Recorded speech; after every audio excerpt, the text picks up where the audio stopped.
भगवान और राजा की कथा, अहंकार से भक्ति तक। बहुत समय पहले की बात है। हिमालय की तलहटी में बसा था धर्मनगर नामक एक समृद्ध राज्य। उस राज्य का राजा था राजा चंद्रसेन। वो अत्यंत पराक्रमी, न्यायप्रिय और बुद्धिमान था। उसके राज्य में प्रजा सुखी थी, खेत लहलहाते थे और चारों ओर शांति थी। लोग राजा की प्रशंसा करते नहीं थकते थे। राजा चंद्रसेन बचपन से ही भगवान शिव का भक्त था। उसने महल में एक भव्य शिवालय बनवाया था और प्रतिदिन पूजा करता था। लेकिन समय के साथ उसकी भक्ति में अहंकार आ गया। वो सोचने लगा, मेरे कारण राज्य सुखी है, मेरी वजह से प्रजा खुश है, मेरी पूजा से ही भगवान प्रसन्न है। धीरे धीरे राजा का मन भगवान से कम और अपने यश से अधिक जुड़ने लगा। अहंकार की शुरुआत। एक दिन दरबार में पंडितों और मंत्रियों के सामने राजा ने गर्व से कहा, मैं सबसे बड़ा शिव भक्त हूँ। मैंने हजारों मंदिर बनवाए हैं, लाखों दान दिए हैं। भगवान मुझसे अधिक किससे प्रसन्न होंगे? दरबार में सन्नाटा छा गया। किसी ने कुछ नहीं कहा। पर उसी समय कैलाश में बैठे भगवान शिव मुस्कुरा उठे। वो जानते थे कि अब राजा को भक्ति का सही अर्थ सिखाने का समय आ गया है। भगवान की लीला। उसी रात भगवान शिव एक साधारण भिखारी का रूप धरकर राज्य में आए। फटे वस्त्र, हाथ में कटोरा, चेहरे पर शांति। भिखारी सुबह महल के द्वार पर पहुंचा और बोला, राजन, मैं भूखा हूँ, मुझे थोड़ी सी रोटी और आश्रय चाहिए। सैनिकों ने उसे धक्का देकर भगा दिया। यहाँ से हट जा, राजा के पास ऐसे भिखारियों के लिए समय नहीं। भिखारी शांत रहा, उसने किसी से विवाद नहीं किया। सच्चे भक्त से भेंट। उसी राज्य में रहता था हरिदास नाम का एक गरीब किसान। उसके पास धन नहीं था, पर उसका हृदय भक्ति से भरा था। वो प्रतिदिन खेत में काम करते हुए ओम नमः शिवाय जपता रहता। जब हरिदास ने उस भिखारी को देखा तो तुरंत बोला, बाबा, मेरे घर चलिए। मेरे पास महल जैसा भोजन नहीं, पर प्रेम से बनी रोटी जरूर है।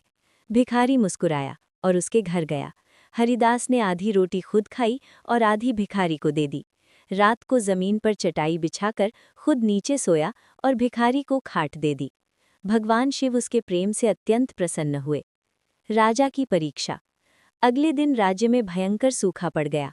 वर्षा रुक गई, फसलें सूखने लगी। राजा ने यज्ञ, हवन, दान सब कुछ किया, पर कुछ नहीं हुआ। राजा को चिंता सताने लगी। उसने वही भिखारी फिर देखा, जो अब भी शहर में घूम रहा था। क्रोध में राजा बोला, जब से तुम आए हो राज्य में संकट बढ़ गया है। सच सच बताओ, तुम कौन हो?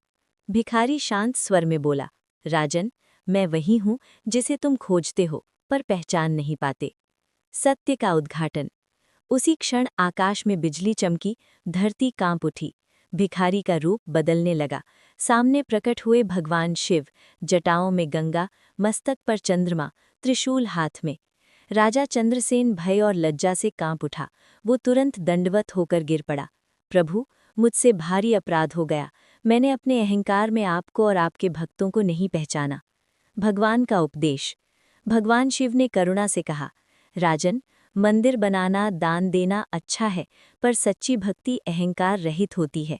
जो अपने को बड़ा समझता है वो मुझे नहीं पा सकता। जो प्रेम, करुणा और सेवा करता है वही मेरा सच्चा भक्त है। भगवान ने हरिदास की ओर संकेत किया, इस गरीब किसान के पास कुछ नहीं, फिर भी इसने सब कुछ मुझे अर्पित कर दिया। परिवर्तन। राजा की आंखों से आंसू बहने लगे। उसी क्षण वर्षा होने लगी, सूखा समाप्त हो गया। राजा ने अपना मुकुट उतारकर भगवान के चरणों में रख दिया। उसने घोषणा की कि आज से मैं स्वयं को राजा नहीं, भगवान और प्रजा का सेवक मानूंगा। राजा ने हरिदास को सम्मान दिया, पर हरिदास ने कहा, मुझे कुछ नहीं चाहिए, बस भगवान का नाम ही काफी है। कथा की सीख। उस दिन से राजा चंद्रसेन बदल गया।